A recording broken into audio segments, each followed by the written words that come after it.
Welcome to Amot Che, where we speak with LGBTQ plus Armenians in Los Angeles and hear their journeys of identity, resilience, culture, and community. I'm Lara Vanian Green.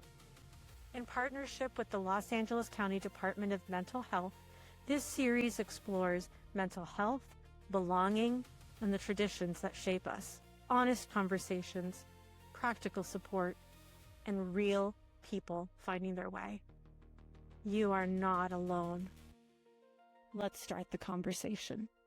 Hello and welcome to this episode of Amot Che.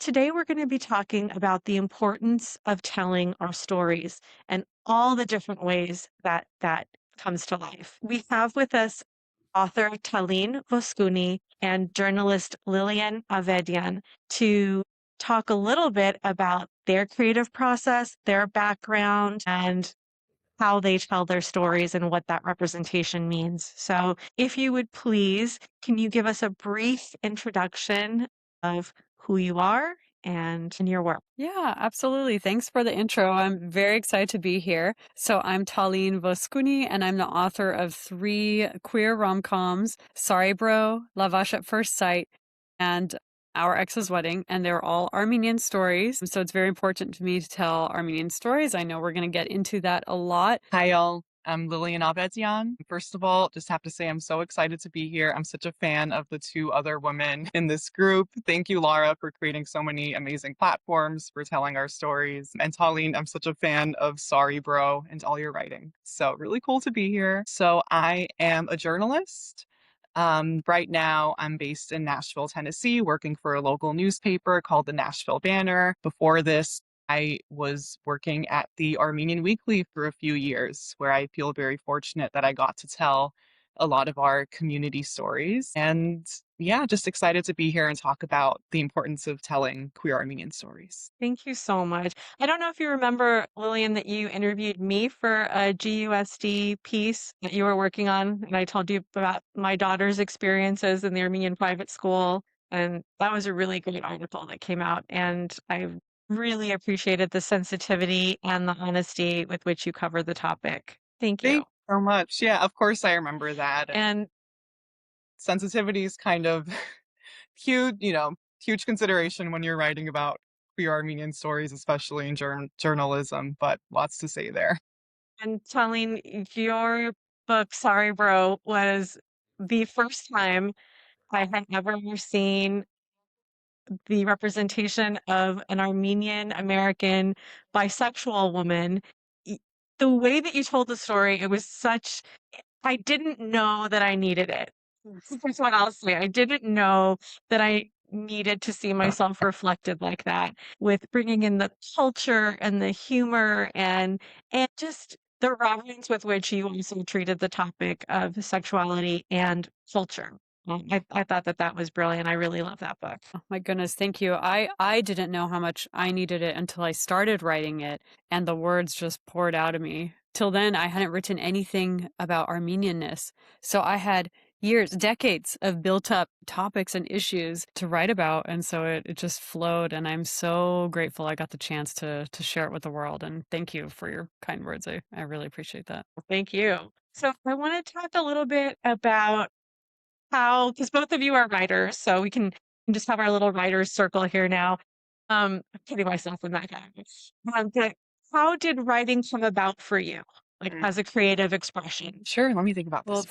for me, I've always written. I wrote my first story, fictional story, at 6, and just kept going and going. There's this expression of writers write, writers must write. It's not, I wouldn't say a blanket for every writer, but it was for me.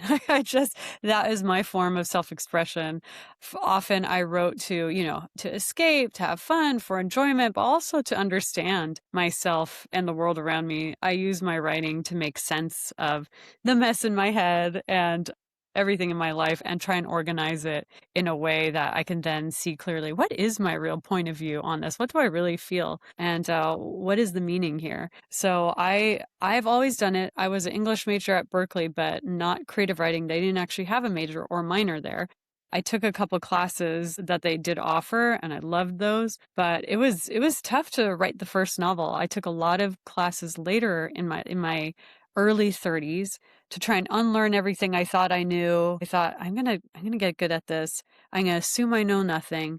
And let me just start from scratch and try and see, how do you write a novel? How do you write character? How do you write plot? I needed the structure for me personally.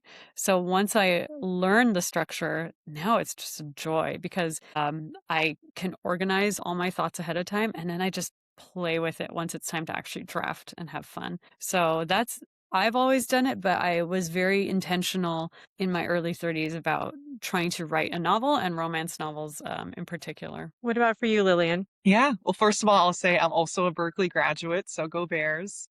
Yes, go Bears. Yeah. I mean, I'll echo a lot of what Talene said. I've been writing forever. It was kind of my first love back when I can remember even as early as like third grade. I had my little journal and I was writing poetry. And very much started with creative writing. I love poems. I love short stories, did a lot of that, growing up. And then eventually sort of transitioned to journalistic writing, which sort of got to bring in, getting to like interview people and ask people questions and tell their stories has been such a privilege. So I'm so glad I get to sort of keep writing as my day job. I feel like I really lucked out with that. And being at Berkeley was like amazing and also very pivotal in that journey. I actually took a lot of classes in Armenian studies and Armenian literature, and I got to be I think I was part of the first graduating class in like the Armenian major. I think we sort of launched that when I was there, which was so cool. And I had amazing professors there who exposed me to a lot of Armenian literature that sort of inspired me to dive into writing in Armenian about Armenian identity. Lots to say there, but it all kind of came together in the end. I had no idea that they had that program. That's really cool. I know. I'm terribly envious. I took all the Armenian classes that were offered, but it was two Armenian history and one language. So that's incredible that you had that experience. I'm so glad it's there and it launched. Yeah, it's so cool. By the time I was You there, know, we had two professors, and I was able to take one, if not two, Armenian classes like every semester I was there. So cool that they have that. so I'm tempted to jump in and say, well, what were the queer Armenian stories that you saw reflected in these Armenian literature classes? But I know that that would be a short discussion. So let me take a step back. And if you wouldn't mind, if it's all right with you, if you're comfortable talking about your own realization about your sexuality, your own coming out, and like how that fit in with your Armenianness, your family, your culture, because I don't know. I know a little bit about Talene's story. I don't know anything about your story, Lillian, but if you guys would feel comfortable sharing that, that would be helpful. Do you want to go first, Talene? Oh, sure. Yeah, I can go first. Sorry, I thought you were going to go. Yes, I'd be happy to share about that. So I mean, I had crushes on girls even when I was little, like 8, 9. You remember too. You remember exactly who it was. Like, this is an interesting feeling. Don't really know what this is, but I'm just going with it. And then it wasn't until high school when I was exposed to like, what is bisexuality, that I realized, oh, that's what I'm feeling. But it was very much, in the closet. Same thing at Berkeley. I would tell friends, but definitely not family. It just felt less comfortable with, the Armenianness there. And really, and I got married to a man, had kids, and it wasn't until that was in place and I wrote Sorry Bro that I felt comfortable. I'm like, you know what? I've done all the things I'm supposed to do. I'm going to tell the truth now about myself. So instead of a formal coming out, I wrote a 300-page novel that was basically a fictionalized version of my coming out and said, all right, everybody here, read this book and you'll understand. So Anada is very different from me in a lot of ways, but has a lot of similarities. It's definitely not just a pure, one-to-one in my life. Absolutely not. But the feeling and the energy is very, very similar to my experiences. So that was my coming out, is writing and publishing a book and having everyone read it. That's how I do things. That is a unique story for sure. That is a unique story, Lillian. Yeah. Sounds like maybe the best way to come out. Just write a book and put it out there. I love it. Yep. Yeah, I came out later, sort of. It took me a while. I think part of that is just growing up in LA, surrounded by Armenians. I was in a very, tight-knit Armenian bubble in LA growing up, which in many ways I'm so grateful for. I grew up going to Armenian school, which again, Laura and I have talked a lot about what that's like, but I'm so grateful for that experience and that I got to learn how to read and write in Armenian and sort of build a sense of who I am as an Armenian person. But I think because of that, it took much later to figure out who I am as a queer person, and sort of being able to realize those things fully together didn't really happen until like the end of my time in college. And now it's just kind of part of like every facet of how I live my life is like, I'm so proud to be queer, so proud to be Armenian. And I feel like, you asked about sort of the literature we were reading at Berkeley. I feel like it was a big part of that, actually, even though we weren't necessarily reading like lots of queer Armenian authors, but just reading like feminist Armenian authors, reading like experimental Armenian writing, and just seeing like, oh, there's all these like expansive, non-normative ways of being Armenian that I just hadn't considered growing up in LA. I think even just that sort of like framework shift was so helpful for me to start to think about my own identity as like an Armenian that's not just this box that I had thought of growing up in LA. So I'm interested in hearing from both of you whether or not, or to what extent, you saw yourself reflected in the culture as a child. To what extent did you see representations of powerful women, in our stories, in our traditions, in art in general? And then, maybe I don't know the answer. Did you see yourself reflected, or do you now feel that you see yourself reflected as your complete identity anywhere in Armenian art and literature? mm. And it's a I big, do. big question. Yeah. I do feel as a child I was always searching for even the women in Armenian stories and trying to make them bigger than they were. Many of our stories are about men, Dor Kanker, Haigupel, Sasumti Tavit. The women are there, they're on the fringes. Or like Shamiram, nope, she's Persian, and also she's like the evil queen. But then we have Mayer Hayastan, this beautiful, incredible, mind-blowing statue in Armenia. So they were there here and there, and Tamar, she doesn't do much, It's all the actions on the man. So, I mean, I do think one day, now that I'm saying this out loud, I would love to go back and look at these stories through the lens of the women in the stories and prop them up and give them the treatment they deserve. Because I know as a woman, you weren't just there. You're doing so much. There's a reason these men can go out and, fight the lions and whatnot. There's a lot going on behind the scenes that was maybe not deemed from the male lens is not deemed important or interesting enough for the stories, but it is.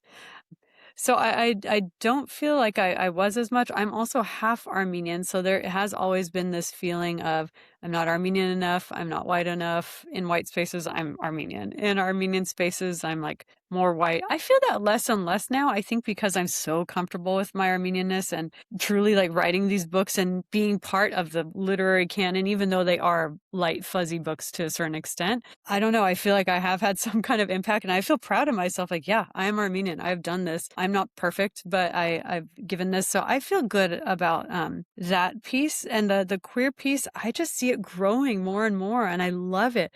I've met so many queer Armenians now ever since publishing this book. It's as if they came out of the woodworks. I didn't know them before. And now I know so many queer Armenians, and that is such a beautiful thing. So we still are starved for representation in the media. For instance, there was I would say 5-second clip on a recent HBO show. I forgot his name. It's the nurse talking to two medical professionals talking to each other, and they speak in Armenian on screen on this HBO show.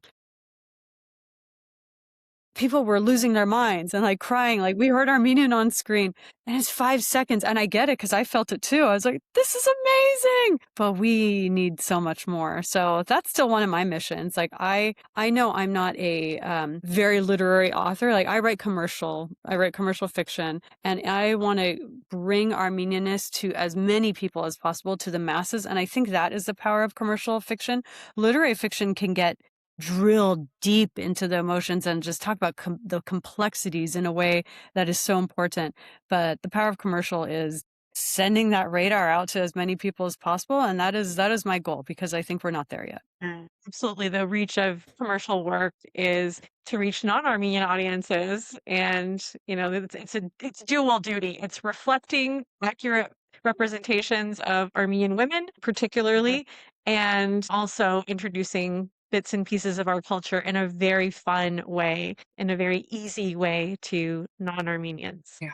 I also just want to jump in and say, like, one of the reasons I love Sorry Bro is that it is like really fun and accessible and it's a rom-com, but it's also like really serious and I gets at like really complicated emotions about like what it's like to grow up in an Armenian family as a queer person. I remember it just left me with so much to think about, you know? Thank you for saying that. Thank you. Yeah, I didn't want it to be too, I wanted to portray it as realistically as the genre would allow me, so not getting too heavy, but there is definitely heaviness in the book. Thank you. Yeah, of course.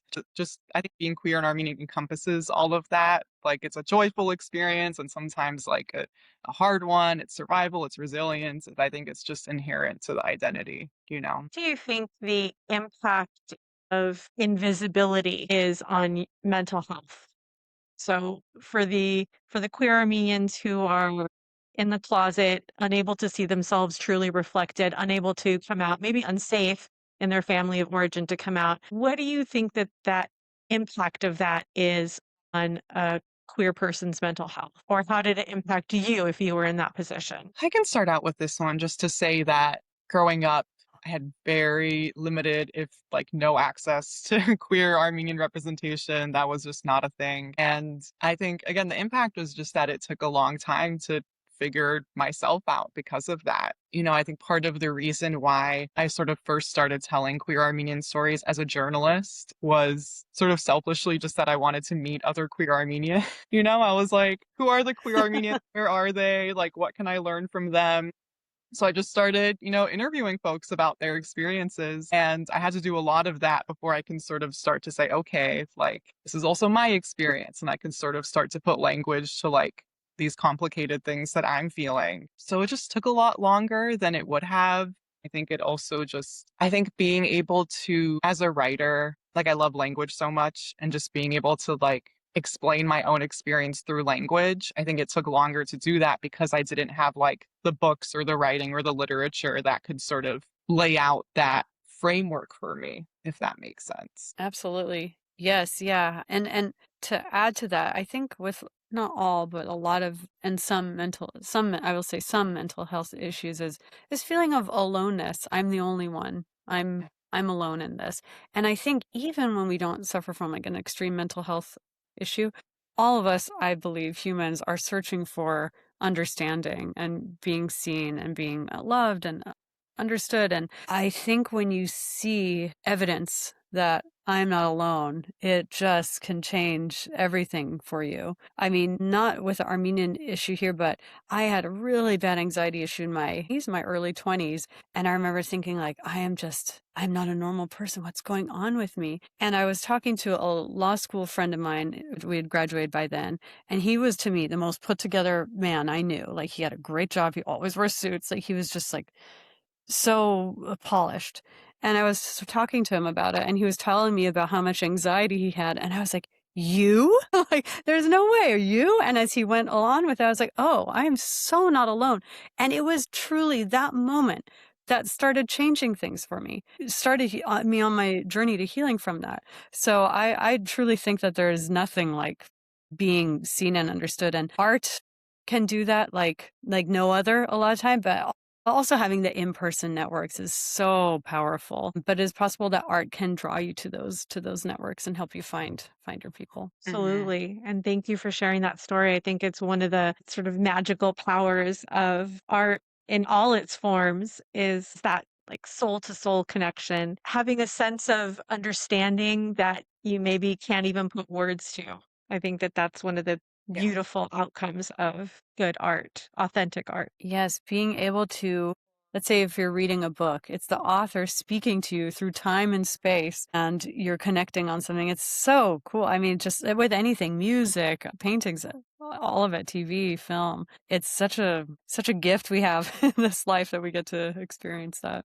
Yeah. And it's interesting that we're all different generations of queer Armenian women on the panel. And I remember, I guess I came out a lot earlier in my life. I do remember very much feeling like I absolutely would not be accepted in Armenian spaces. And in my own mind, sort of having to make the decision that either I'm in an Armenian community and I'm closeted, so I'm not my authentic self, or I get to be absolutely 100% myself and not in an Armenian community, because those two things did not really coexist. And I'm wondering, I really hope it would have been different if I were a teenager coming out now, but I'm wondering what your take on that is. Like, what is it like right now versus, the different times that we all came out or discovered ourselves? Lillian is closer to it than I am, but I go to the Armenian school every day, so I see some. Mm. I think it is. I don't really know. I think it is better. It's gotta have been better. It's gotta be better. And especially, I'm in San Francisco, so certainly, the principal of the Armenian school was very supportive of my books. She's, been to my events and talked about them and posted my event posters in their newsletter. So that feels really good. So there's that sense. But our Armenians were so protective of our culture because there are so few of us, and it feels so tenuous, like we can lose our homeland, we can lose it at any time. So let us be the perfect Armenians, all of us. And I believe that is where a lot of this fear of I'm doing this in quotes, like diluting the culture by being queer, by doing drag, it scares people in ways it really shouldn't, because it's actually expanding the culture. But I could see how some people might think it's taking away from it. And I'm being generous here. There's another way to read all that too. I think there's still a lot of conservativeness. There we go. There's still a lot to contend with. And I think as long as Armenians' identity is still so in flux, so delicate, especially with the homeland and what's going to happen with our homeland, it's going to be tough, I'd imagine. Yeah, absolutely. And I just want to say, I think it's amazing your principal at your Armenian school has been elevating your writing. I don't know if I've seen that from like any Armenian school I visited. I think that's just so cool. I'm pretty blown away. Uh, so that makes Yeah, hearing that. she's the best. That's awesome. I'll have to visit next time I'm in the Bay Area. I'll have to go visit the Armenian school. Yes, yes. So I was asking more about like the separation of Armenianness Mhm. and queerness, and how I really felt like when I was coming out that I had to choose, and sort of wondering what that might be like now, Yeah. Well, or what that first was of like all, for you. I think that either or feeling like you have to choose feels like a really universal experience within our community. I've definitely experienced that. And to be totally honest, I feel like I still struggle with it, which at this point I've like so put myself out there. I've done so much writing on queer Armenian issues. Like it almost feels like exposure therapy, you know? But it's still hard. Like every time I put something out there, I like still get a little bit of panic about how people are going to respond to it and just what that's, what how it's going to resonate. And I think that's just, personal work I have to do, but I also think it's just that like I think in some ways it has gotten better, absolutely. Like y'all said, it needs to have gotten better. But I think in some ways, when you look at our national politics, we are regressing when it comes to LGBTQ rights and acceptance. And like the Armenian community is not insulated from that. So I worry that we're seeing some of that regression sort of down at like the Armenian community level, same with other immigrant groups. So I think in some ways it's gotten better, but I'm still wary. I think we still have a lot of work to do. It's interesting. We're certainly not insulated from the larger political landscape, but at the same time, I really feel like I am seeing this surge of queer Armenian voices, and Mhm. it feels very like independent to me. Like, we've got Armenian drag queens now, which is the coolest thing ever. I talk about seeing everything that I love represented in one space. I love those performances. We're seeing queer Armenian stories of all different kinds coming out. So there's like that grassroots growth. And maybe at the same time, and perhaps partly as a result, we feel that conservative repression that is in the country at large. And like you said, Armenian community is not, I can't think of the word. The Armenian community is not immune from that as well. And I think we've But certainly seen that. I just wanted to say, I think we've certainly seen that like in Los Angeles with some of our local events in the Armenian community over the past few years. yes, absolutely. We have a whole episode about that. But I wanted to talk a little bit about the ability of stories to create bridges, whether that's within your family or within the culture, the ability to create truly a path to understanding through storytelling. Talk to me a little bit about how that works. I am very optimistic about this. I personally have learned so much through books and changed my mind about certain topics by reading fiction. Just, the typical you walk in someone else's shoes and see things you did not see before, because to a certain extent we only have our lived experiences of those of our parents, teachers, our community, and the more you can get outside that the better. And there is nothing like fiction in my mind to do it. Really also great journalism, Lillian. I mean, I can think of, long form pieces, 10,000 word pieces I've read that just shook me, that I still remember to this day, have changed and shaped my thoughts. So I do believe that great fiction can be a bridge. And I hope that these Armenian stories, more and more as they come out, can help Armenians feel seen, help us connect to different types of Armenians than ourselves, whether they be queer or from Armenia or from another part of the US or another country that, we're less familiar with, because the culture is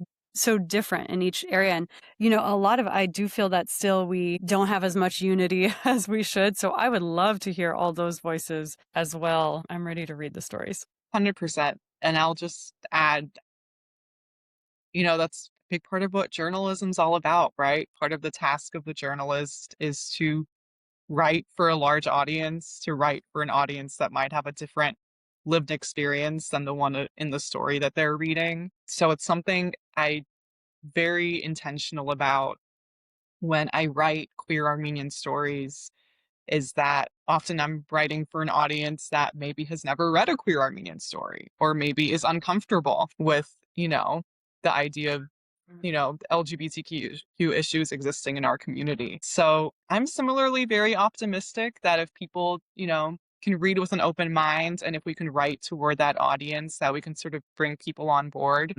So we'll see. I'm certainly trying. I sit working at an Armenian newspaper. I'm kind of pleasantly surprised when I see these stories coming from Armenian outlets that cover queer Armenian issues.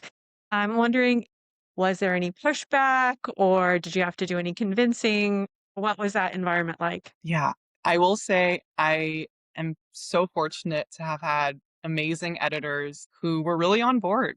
I mean, I think being on the staff of an Armenian newspaper as a queer person was really important, because I sort of felt the importance of like, oh, this is a great platform to share these stories. And I was willing to sort of take the charge in doing that. But I also had incredible editors who were open and excited about my pitches and were willing to support me in doing that. There's some stories I've done for the weekly I'm so proud of. I think the first one that really blew my mind was a few years ago. We did like this big feature story, and at the time we had a print issue, and it was like the center spread. So you like open up the paper, smack in the middle, two colorful pages. And we had essays from community leaders from Gallus and from Right Side NGO and other folks. And we had these gorgeous pictures and lots of rainbow colors. And I just remember, even for myself as like a queer Armenian person who'd grown up reading the weekly, I was like, that's really cool that we managed to do that. And I don't know if that was possible 10, 15 years ago. So yeah, speaking of progress, I think things like that absolutely make me optimistic. I mean, like I said, I was always very mindful of the audience I was writing for, that we're trying to bring people on board to something that this might be their first exposure to. And, there's challenges with that, but I was grateful to have had the support of the paper. It's really interesting how both of the writing, the journalistic and the fiction writing, can come at the same issue from two really different angles in terms of psyche, in terms of understanding. I could see how somebody might see something written in a newspaper, and just like when you go to a doctor, there's a certain legitimacy. Like when you're reading a newspaper, there's a certain legitimacy to what you're seeing in print, or so it goes.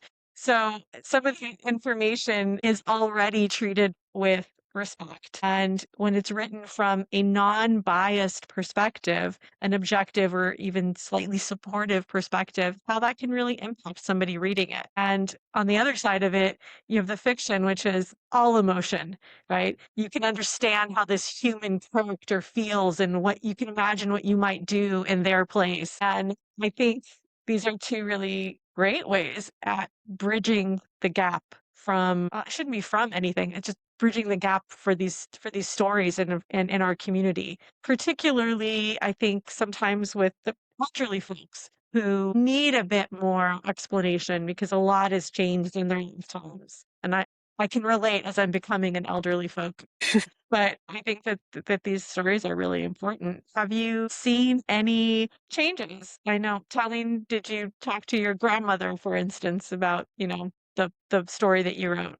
I wish any of my grandparents were alive. They are Sorry. well, not no, I know. They are in my books. And I made them alive in my books as a wishful thing, kind of a tribute, right, to the grandparents that are no longer here. I'm giving them another life in fiction. So I haven't had the elders, but we've had more discussions with, people my parents' generation, I think used to be very uncomfortable and like we can't talk about any of this. Being able to even just slightly broach the subject as opposed to like not at all, I think is pretty good progress. And also just having them champion my books and be there and be proud of me. And that means a lot for, because it could have gone the other way. Like, these are the books you're writing, I could have seen that, but no, instead it's like my daughter's books are at Barnes and Noble. So it feels really good. Is it perfect? Maybe not, but it's inching. It's inching that way. Have you noticed any of bridging with these stories and Armenians of older generations? Or have you noticed a change? Let me write that. Have you noticed a change from within the culture from generation to generation that you can see? I need to think about how I'm going to answer this question. Let me change it. I also can add one thing. I Mhm. think when families are deeply rooted in love for each other, which not every family is, but many are, especially in the Armenian community, and not in fear and purely in trying to be perfect for society, that's when change can really happen, because you love your child and when you can see them for who they are. To me, that's where minds can start to be changed. Um, and approaching things that way. So I think that's when I've seen people of, it's like the baby boomer age, being more open and being more accepting. And I think it's because they approach their family like, oh, I know someone that my gay, it doesn't seem such a foreign concept. It's the people you love in your family who are queer. And then it's just a part of life. It's not some foreign, terrifying thing, nothing to be scared of. It's just part of a person in your family who you love. So I think when that's the approach, we see change.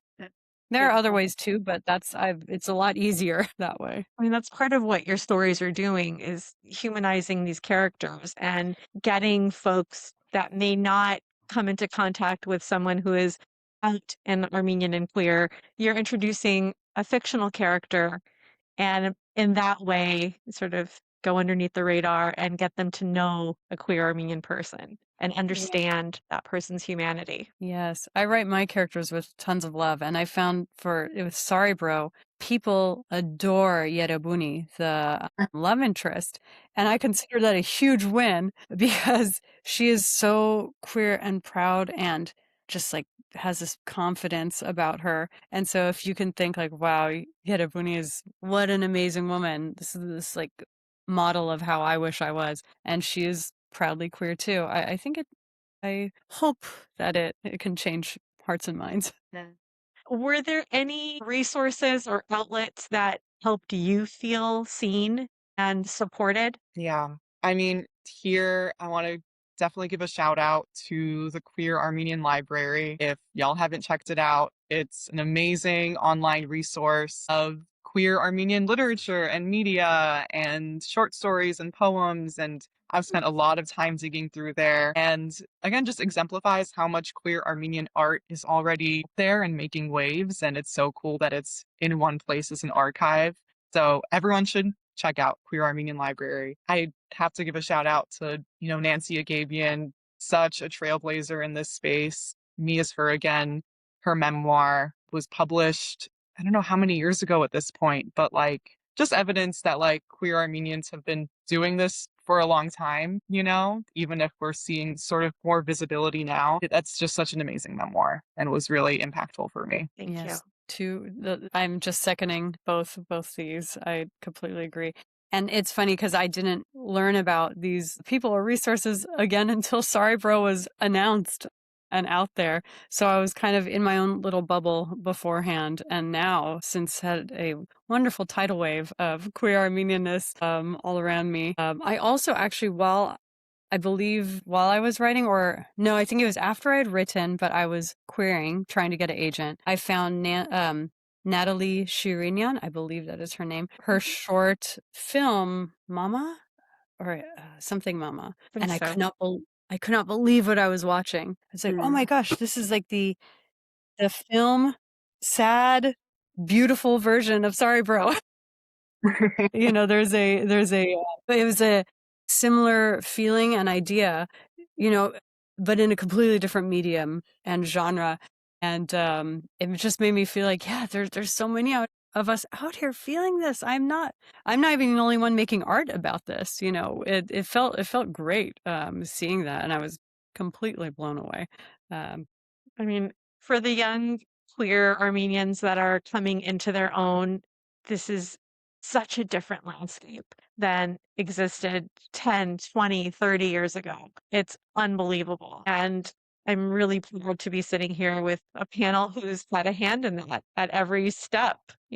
It's really, really important for people to see themselves represented. Sometimes you don't even realize that you haven't seen yourself represented until you do. When you have that powerful, this is what it's like. Like, this is what it's like for everybody else. This is what it's like for Americans who see themselves represented all the time, straight white men.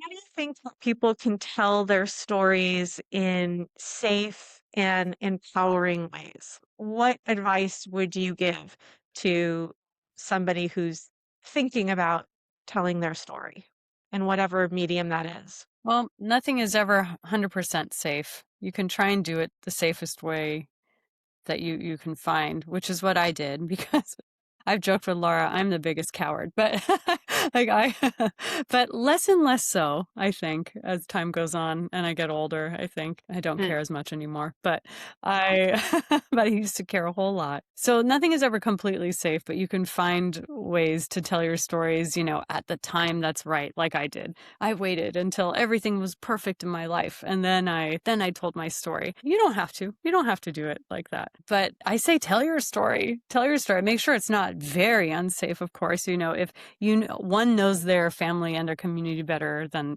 anyone else can advise them. If it is clearly going to be an unsafe situation, wait, of course. That's number one is, in the hierarchy of needs, make sure you're okay. But if you suspect it might be all right, there's nothing like the catharsis of getting your particular story out in whatever way you feel is best. So I highly encourage it, and I want to consume them all.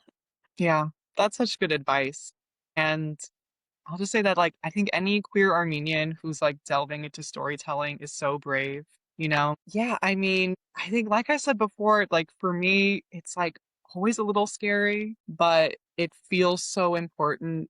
And like anytime sharing my story ends up being like a source of connection with another queer Armenian, that's like the best, most rewarding thing, right? Whether it's folks that I've had the pleasure to interview or folks who reach out to say, oh, this really resonated with me.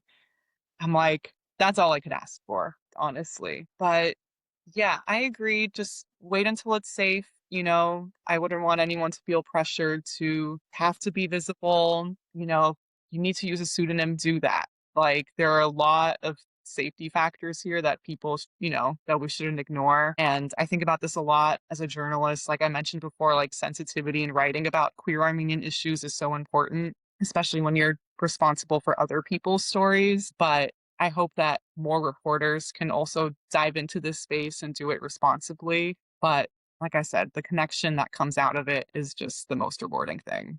When I started my previous podcast, Armenian Enough, I was not only coming to grips with balancing out all the different parts of my identity with being Armenian, but I really wanted to expand the definition of who got to call themselves Armenian, like a lot. Somewhere in the back of my mind, I was doing this for my daughter. That so she could grow up in a world where she wouldn't feel like she wasn't Armenian enough. And it was more of like a theoretical thing, but recently, in the last few months, my daughter has come out to me and come out to everyone who she knows. And I took a little step back and I was like, wow, I didn't realize that when I was doing all of this and when I was talking about queer issues on the podcast and when we were talking about destigmatizing things and normalizing things. So now I look back and I'm like, it really was creating a space for my kid. And in a broader sense, that is what I'm hoping that this project and these conversations do for younger Armenians, because I think they'll be here for a long time, right? You can probably see this video on YouTube 10, 20 years from now. Um, and I hope that people will find a connection, people will find home, they'll find other folks just like themselves who've gone down this path before. So I think this is hugely important for the upcoming generations that we're here, that we're talking, that we're sharing our stories. Maybe talk to me a little bit about what does it feel like on a practical level to own your own story, to be authentically who you are. What does that feel like in the world for you? Yeah, it feels very fulfilling. It's one of those things where I didn't know I needed to feel this way until I did. Clearly I did because I wrote in a mad rush, this entire story. So it needed to come out, so to speak. Really, I see why, that's the phrase. That's what it felt like for me. So knowing that it's, my identity is more true now in the world, like when you Google me, it's very clear who I am. It feels good. It's like, yes, I am many things, I am queer. That's one part of me, and part I love about myself. And I don't know. It's not, but it's kind of it's like not all I am, but it's an important part, and I'm glad that it's there. And I don't know. I feel more whole, I think. That's so beautiful. And I'll just say, like, yeah, being able to be authentically yourself is everything. I feel like being Armenian is such a huge part of my life. For a while, it was my full-time job, and, working for an Armenian newspaper. And it feels like such a huge part of my everyday experience. And I don't think I could have gotten to that point if I couldn't reckon with sort of a more expansive vision of what being Armenian can be, that you can be Armenian and you can be queer and you can be feminist and you can be a strong woman and all these things together. I feel like I had to go through that identity exploration so I could come to a place to be a totally proud, authentic, like queer Armenian person all at once every day. And I'm so grateful for that because now I feel totally connected to all those parts of who I am at the same time. Fully actualized. How can allies help create a safe space to tell queer stories in the Armenian community? What kind of help do we need? What kind of support do we need from our allies in this community? I think when someone puts out a queer piece of art, whatever it may be, just having, non-queer allies showing up in whatever way makes sense. So, for instance, when I got to be on stage with a couple of incredible Armenian drag performers, there were so many people in the audience, including some of my, straight ally friends who were more than happy to be there. And that meant a lot. It really did mean a lot that some of my queer friends were there and some of my straight friends were there. And we were all together in this celebrating, coming to my book launch. These are just like in my little world that I've seen that I've felt very supported. But I think that to me, that's meant a lot. And then how they share it and tell their friends about it and, spread the word. I think that's what I've been very happy with and couldn't ask for more there from my community. And those folks are telegraphing to their kids too, who may or may not be queer, that they're accepting, that they're a safe person to talk to, they're a safe person to come out to. And Yes. that's a lot. Yes. One safe person reduces the suicide risk for queer youth by, I don't want to make up a statistic, but it's several times over. And one supportive person to talk to. It's hugely important. It makes sense. Yeah. Yeah. Yeah.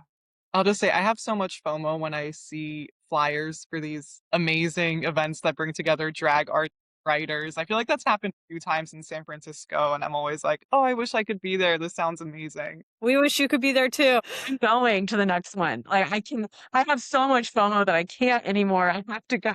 It was not, there were like this last one, there were about 150 people there. It was a lot. It was so cool Wow. to be part of it. Yeah, definitely come next time. I know. I feel like it's I totally wish we worth could do it. something like that in LA. Yeah. Why hasn't that happened in LA? That's such a great point. I'll just say that, first of all, hearing things like that makes me so optimistic that 150 people showed up to that event.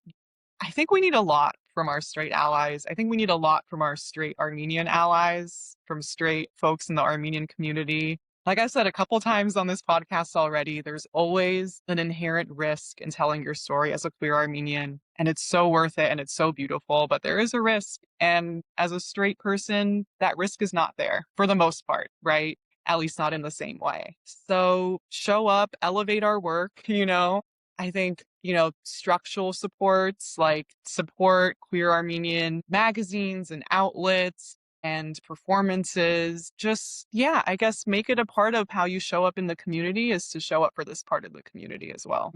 Well said. There's that Armenian American Museum that's being built in Glendale. And one of my side quests is to get them to include a wing or a permanent exhibit on queer Armenians, because I truly believe that in order to be relevant to future generations, they cannot leave us out, and that we are already part of the history. We're already part of arts and culture, and so many, well, I shouldn't say so many, but at least a handful of Armenians who are already famous have had their sexuality erased to be represented, to have their paintings on the wall, to have their films exhibited.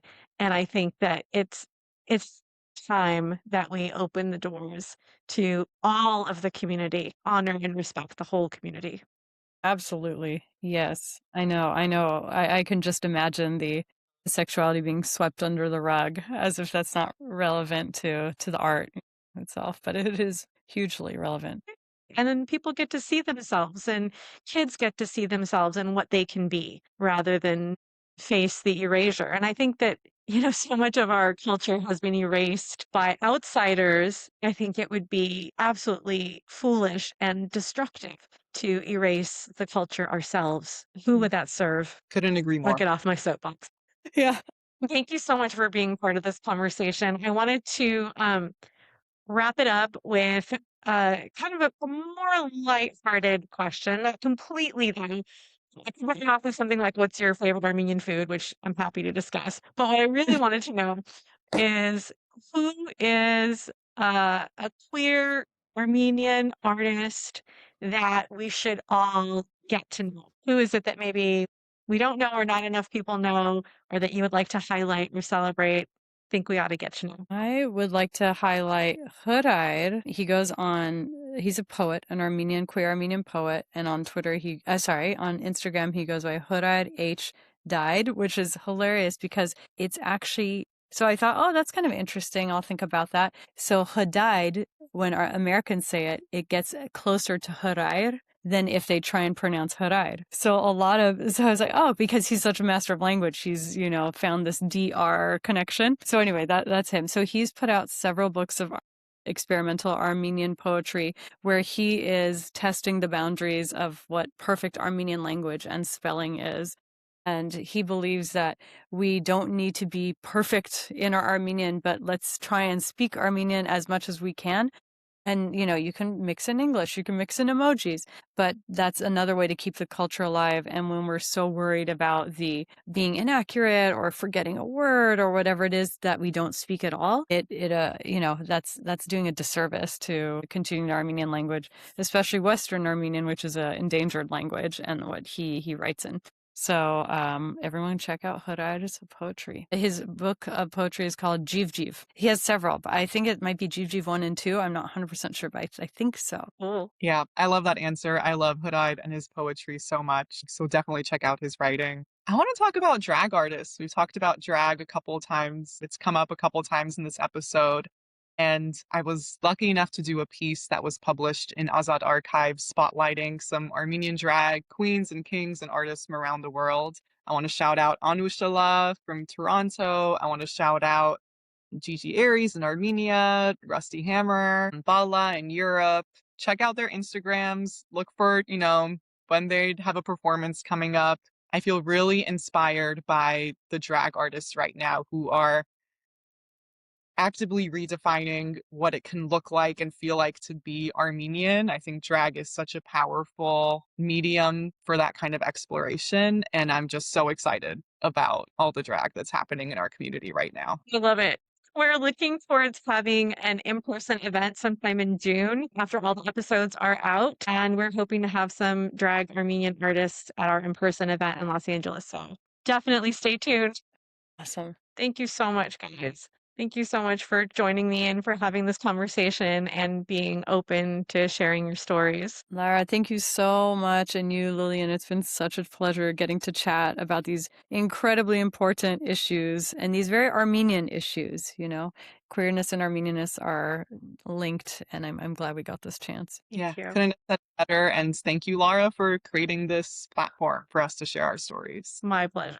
If you want to find out more about our guests or if you want to link to resources, please visit Amot Che. Thank you for listening to Amot Che. If this episode resonated with you, please visit amotche.com for resources, support, and ways to get involved. Share this episode to help break the stigma and build community. Take care of yourself and each other.